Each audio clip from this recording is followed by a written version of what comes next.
அஸ்ஸலாமு அலைக்கும் வரஹ்மத்துல்லாஹி வபரகாத்துஹு. ஆஹ் இன்னைக்கு நம்ம சாப்பிட்றதுக்கான சில முக்கியமான சுன்னத்துகளை பார்க்க போகிறோம். இது ரொம்ப சின்ன விஷயங்கள் தான். பட் நம்ம ஆஹ் ஏதோ ஒரு அவசரத்துலேயோ ஏதோ ஒரு நிறைய பிரச்சனைகள்லையோ நம்மளுக்கு வாழ்க்கையில் சாப்பிடும் போது இதெல்லாமே சின்ன சின்ன விஷயங்கள்லாம் நம்ம மறந்துடுறோம். ஸோ ரொம்ப ரொம்ப முக்கியமான ஒரு விஷயம் சாப்பிட்றதுக்கு முன்னாடி பார்த்தீங்கன்னா நம்மளுடைய 2 கைகளை ரொம்ப நல்லா கழுவிக்கணும். இதுதான் முதல் விஷயம் நம்ம பண்ண வேண்டியது. 2வது சாப்பாடு தஸ்தர் கான், ஐ மீன் கீழே ஆஹ் ஏதாவது துணி வச்சு தான் நீங்கள் சாப்பாடை மேலே வைக்கணும். 3வது முக்கியமான விஷயம் பார்த்தீங்கன்னா பிஸ்மில்லா சொல்லி சாப்பிட்றது. பிஸ்மில்லா வாலா பர்கத்துல்லா, நான் அல்லாவுடைய பேரை கொண்டு நான் ஆரம்பிக்கிறேன் அப்படின்னு நீங்கள் சொல்லும் போது உங்களுடைய சாப்பாடு ஷைத்தான் உணவு பண்ண மாட்டான். 3வது முக்கியமான விஷயம் உங்கள் பக்கத்துல இருந்து சாப்பிட்றது. நம்ம நடுவில் இருந்தோ இல்லை பின்பக்கத்துலேருந்து சாப்பிடாம நம்ம சைடில் இருந்து சாப்பிட்றது ரொம்ப நல்லது.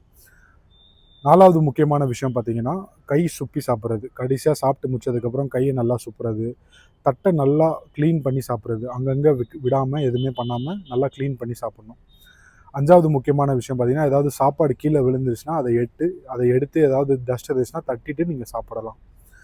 அதே மாதிரி சாப்பிடும்போது சூடான சாப்பாடு சாப்பிடக்கூடாது. அதே மாதிரி ரொம்ப அவசரமாக சாப்பிடக்கூடாது. இந்த மாதிரி சில விஷயங்கள் இருக்குது. இதெல்லாமே நீங்கள் சாப்பிட்டு முடிச்சோன்னே துவா சொல்லுவது. அல்ஹம்துலில்லாஹி லஸீ அத்தாமனா வ ஸஹானா வ ஜஅலனா மினல் முஸ்லிமீன். யாலா இந்த உணவையும் இந்த நீரையும் நீ கொடுத்ததுக்காக நான் நன்றி செலுத்துகிறேன், என்னை முஸ்லீமாக மாற்றினதுக்காக நான் நன்றி செலுத்துகிறேன் அப்படின்னு இந்த துவா சொல்கிறது.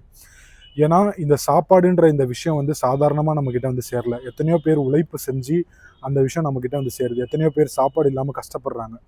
காசாவோட விஷயங்கள்லாம் நீங்கள் கேட்கும்போது, அதனால் சாப்பாடில் இவ்வளோ கவனத்தை நீங்கள் பண்ணி சுன்னத்தான முறையில் சாப்பிடும்போது, சுன்னத்தான முறையில் உட்காந்து சாப்பிட்றோம், அதை நான் மறந்துட்டேன். ஸோ இந்த மாதிரி எல்லா சுன்னத்தான முறைகளில் நீங்கள் சாப்பிடும்போது அந்த உணவு பர்க்கத்தாக போகும். அந்த உணவு மூலிமா உங்களுக்கு உடம்புல எந்த வியாதிகள் வராது. அந்த உணவு மூலிமா உங்களுக்கு நல்ல ஒரு எனர்ஜி கிடைக்கும்.